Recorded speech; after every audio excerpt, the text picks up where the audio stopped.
No todavía, ahí sí, ahí apareció. Viene con un poco de delay, Pablo, pero ahí apareció. Así que adelante, por favor. Bueno, bueno, mi nombre es Pablo Burlot, como se dijo, quiero agradecer por permitirme participar de este seminario y aclaro que lo voy a hacer con la impunidad que me da el hecho de ser economista en el medio de la presencia de Pablo y de Daniel y de mucha gente que obviamente sabe mucho más de biodiversidad, de especies. Simplemente yo pretendo dar mi experiencia como productor y quizá eso pueda servir a alguien que quiera inspirarse para averiguar o profundizar sobre el manejo holístico. El campo es un campo que está en la ciudad de Urdinarrain, que tiene, ay, perdón que voy a sacar que seguramente se ve un segundo, que saco el cuadro de diálogo.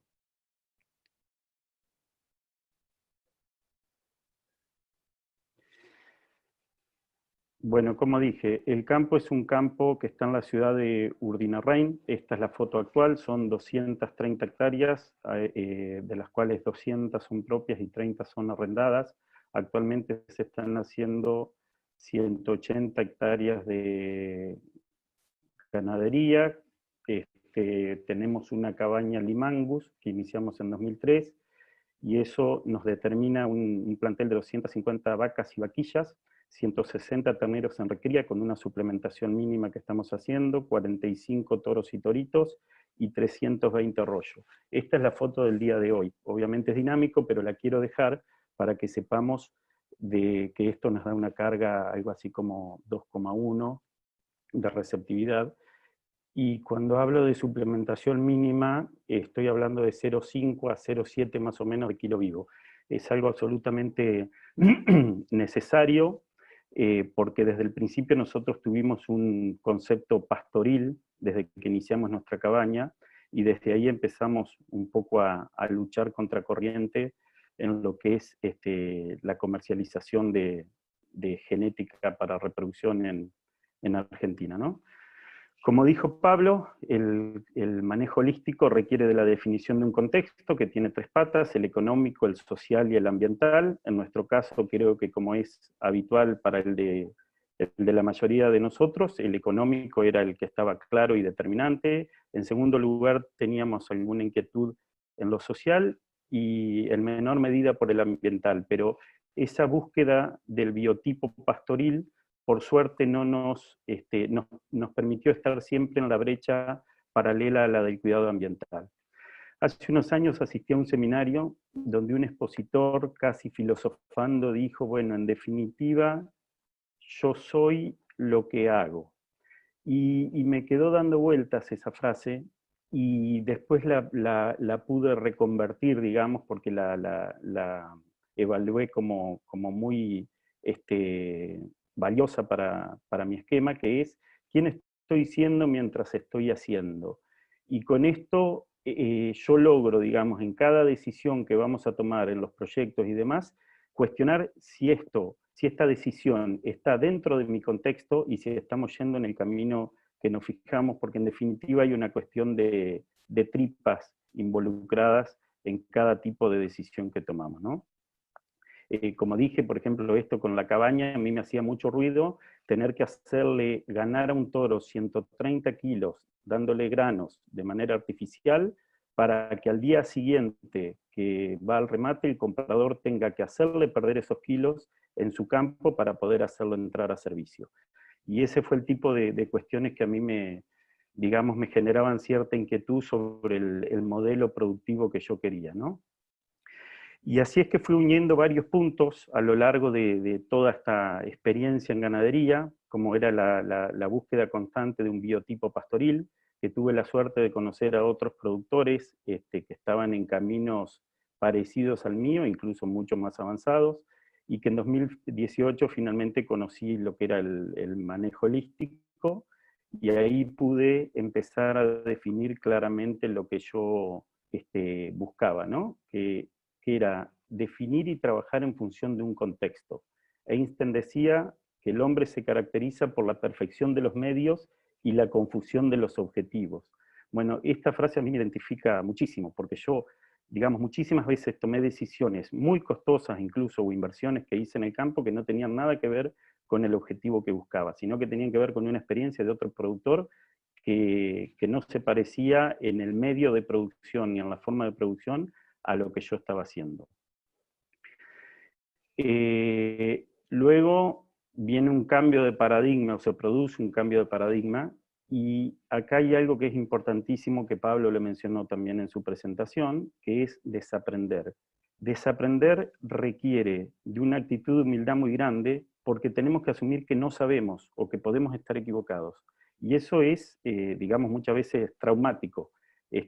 Hay un libro de Johan Sisman, que es un ganadero sudafricano, que lo que dice es que recorriendo grandes extensiones de campo en Sudáfrica, una vez se encontró con un hombre que no sabía lo que no se podía hacer y había hecho cercos eléctricos en su campo y tenía unos resultados extraordinarios.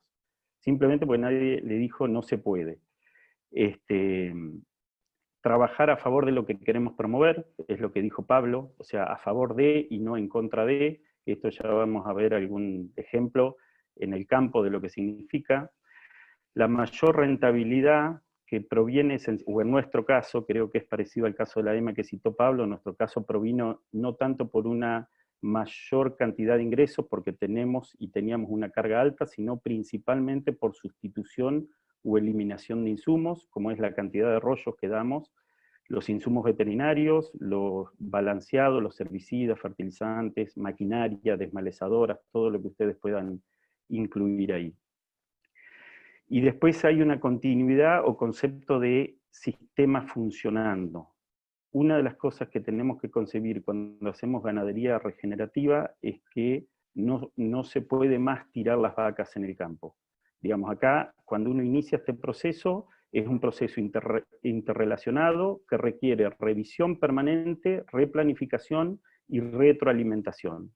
Los errores acá se pagan caros porque estamos en un sistema que se va a intensificar. Luego a nosotros se nos produjo un cambio en la manera de relacionamiento con nuestro personal, nuestros proveedores y nuestros clientes, y yo creo que esto tiene que ver con estar en una mayor armonía desde el punto de vista financiero, digamos. Cuando uno no está al todo o nada en los negocios, se relaciona de manera distinta. Y por último, está la planificación en la metodología de toma de decisiones. O sea, cada decisión es sometida al contexto en el que debe ser tomada. Por eso es necesario volver a la escuela cuando uno asume todo esto, donde el lápiz y fíjense la goma son elementos esenciales que hay que tener cuando uno planifica. Esto es una planilla real de un plan cerrado que hicimos en el campo.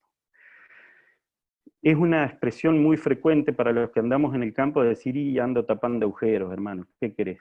Y bueno, quiero compartirles este dibujo que traje de un libro de Vanoli, que me pareció muy representativo. Fíjense que no importa la carga del barril, solo se llegará a nivel de agujero abierto e inferior.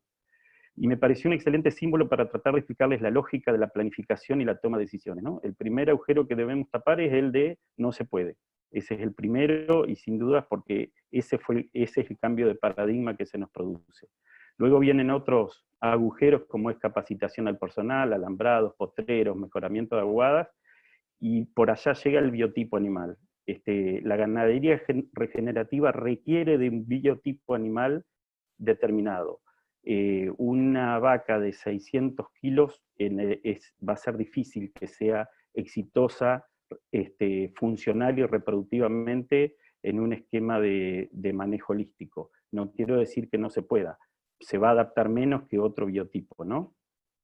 Y bueno, después tenemos otros factores como pueden ser recursos financieros, tiempo disponible, etc.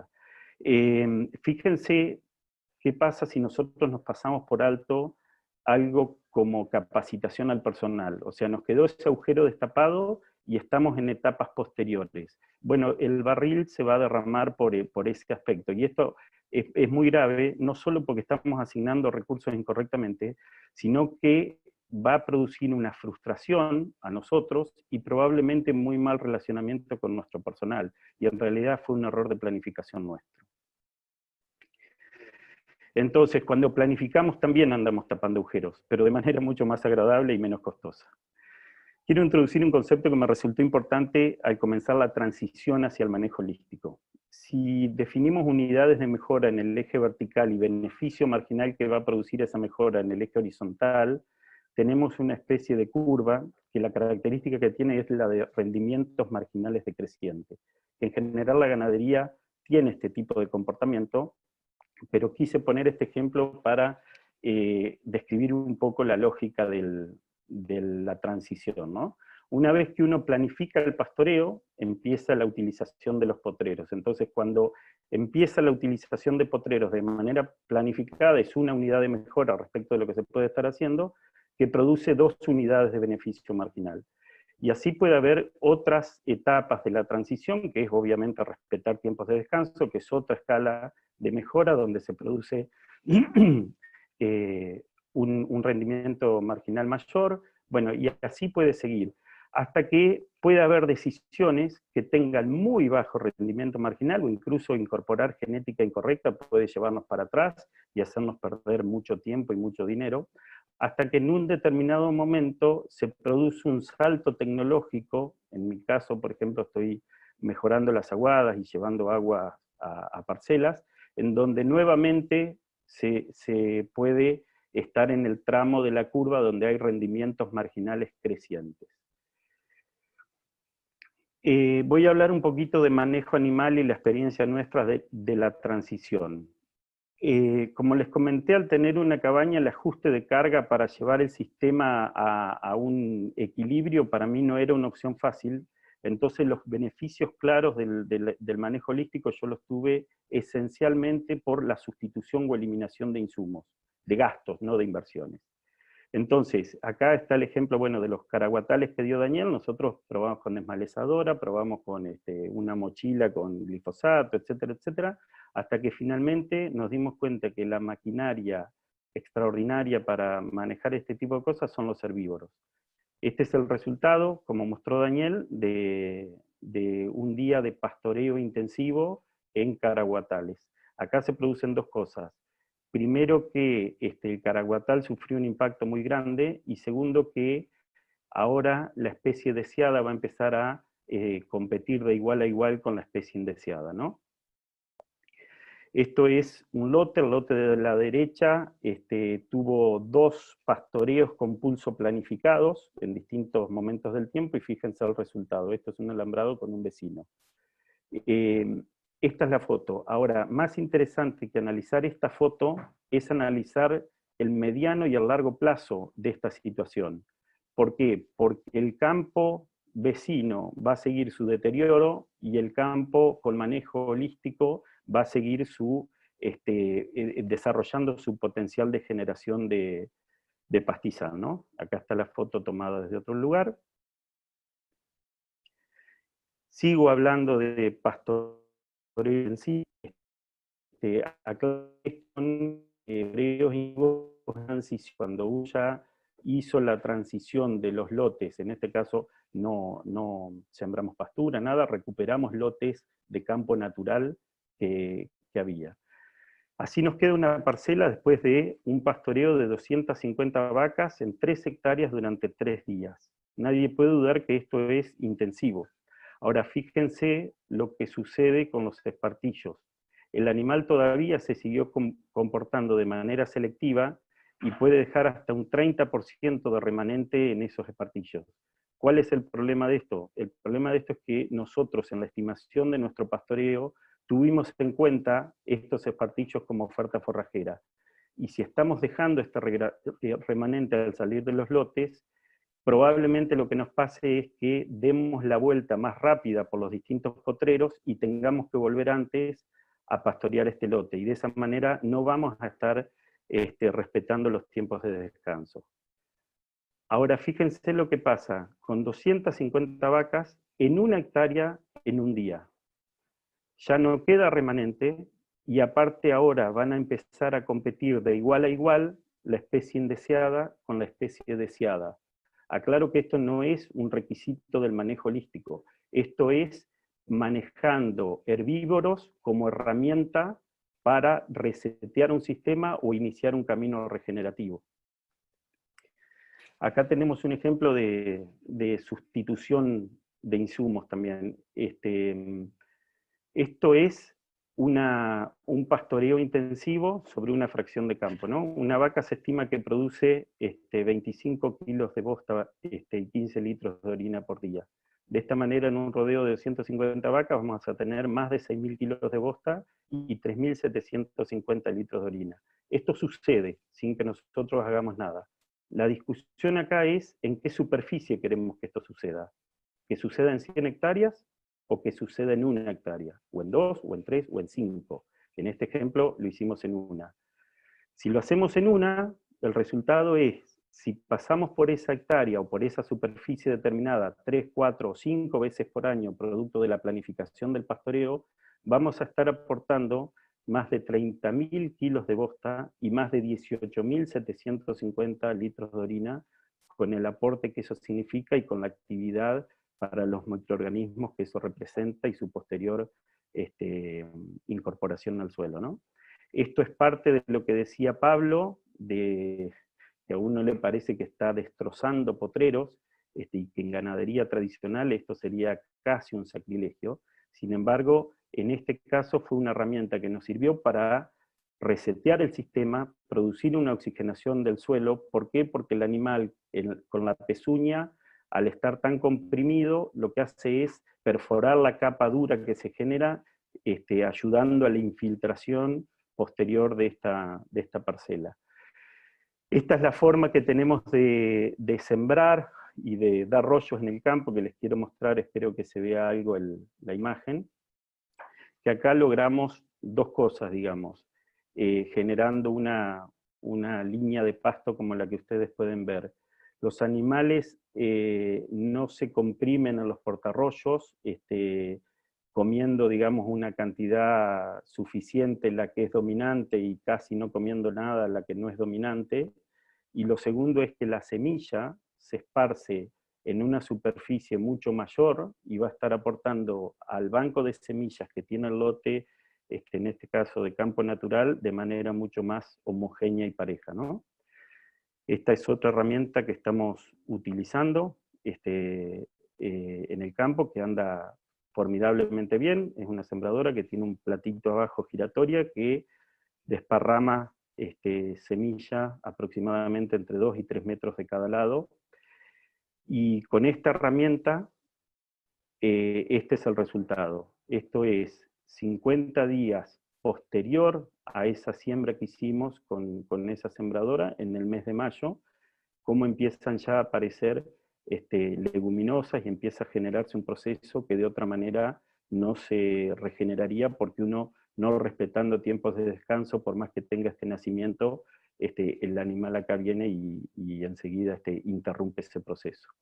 Y por último, les quiero compartir esta imagen de hace unos meses, donde se comienzan a ver cosas en el campo que antes no se veían, y definitivamente eso hace a mi contexto, y eso hace a lo que me gusta ver en el campo. Finalizando, y como les dije, la regeneración es un proceso muy largo, por eso me parece que el mejor momento, quiero citar esta frase, que el mejor momento para plantar un árbol fue hace 20 años, pero el segundo mejor momento es ahora. Muchas gracias. Muchas gracias a vos, Pablo. Muy interesante. Les pido disculpas porque los voy apurando con el tiempo, pero estamos un poco atrasados. Pero fue muy interesante haber recibido